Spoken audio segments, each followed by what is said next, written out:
They're always very good, aren't they, at keeping their technical secrets on. Do you remember at the start of Jack Miller was like, guys, I've been using that since Japan last year.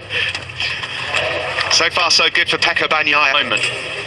Does he find a reference here to try and make a move up into Q2? You've got to believe he will. Tell me they're all flat out in there, fair enough, but it looks to me like he's done an outlap or maybe one more. Come in on one. Costly could that be? Jarco left it late last time out in Germany and delivered a fantastic performance. He won in the World Championship, and he's going to have just a couple of laps to try and fish his way through to Q2. It's been a pain on my side yesterday. Who's he waiting for? I reckon they're waiting for Jarco. Yeah. They know he's got to find a time. Why wouldn't you? They know that he's got rhythm as well. Everybody at the moment just playing the waiting game. Circuit. Luca Marini's ready to head out as well. Here comes Jarco, and this might be a bit like Jarco, but it will not be that way round by the time they come round to start flying laps. Where Johan Jarco is.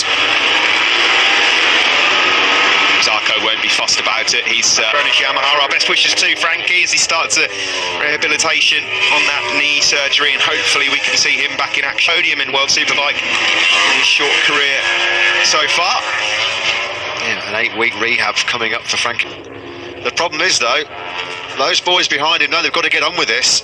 He's got to get on with it, particularly because he's not registered lap time. No, he's got to push. The problem here as well is when you're doing this on an outlap, you can easily let temperature drop out of those tyres. He's got to go at some point just to get a lap time in. Well, Marc was following Johan Jarco earlier on, and it worked. 3 minutes left here. They'll get 2 flying laps in. So Jarco is now in time. Back end pushing there from Johan Jarco. He's stretching. It's twitchy again through turn 4. His best lap of the weekend. Credit to him, a 1:33.739. It's not looking a comfortable ride right now on that Ducati GP20. Beautifully positioned here, number 27 on that bright orange Tech 3 KTM. So maybe might get a pair of these guys at the moment. The top 2 will be Bagnaia and Martin. Now there's absolutely nothing that Jarco.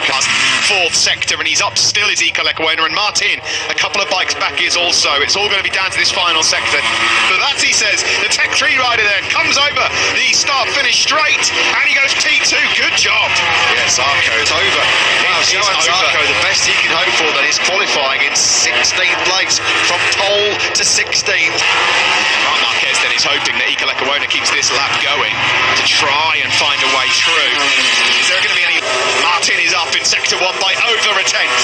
Number 89, there he is. Oh, someone's just gone down. Just heard a bike. It has. It's Marc Marquez who's crashed. He's up and he's perfectly okay. Sometimes chasing faster riders, it can bite you on the backside. It's bitten Marc Marquez there. This would be tough on Ika. How costly is that? And Bagnaia is about to make sure of the job to get into Q2. But has this worked out for Martin? Martin. Bagnaia rolled out of this one as well, hasn't he?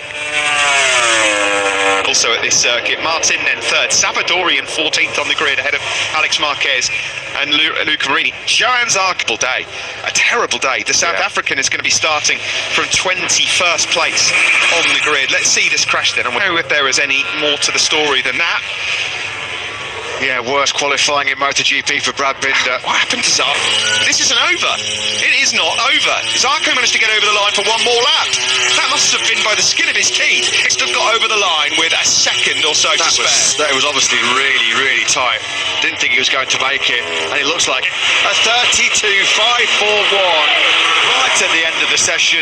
Jarco spares Pramac Ducatis would crack, and he's delivered a brilliant lap, a mid 1:32. Look at the relief down in Pramac Ducati there. They know that was tight. Lecuona then gets Matt last lap. He wasn't going to get to the line before the checkered flag came out. He did by a whisker, and he made it count.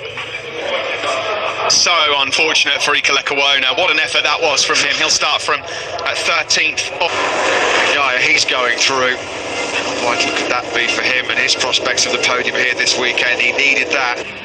and he's going to give himself a chance still of even maybe qualifying on the front row again, because at one point it was actually looking like Johan napping, talking about Bagnaia and Lecuona. He delivered, and we should just add as well, he delivered that lap in amongst traffic, because otherwise.com for Pramac Ducatis, Johan Zarco, who is through to Q2. In the meantime, Marquez there at turn number 9.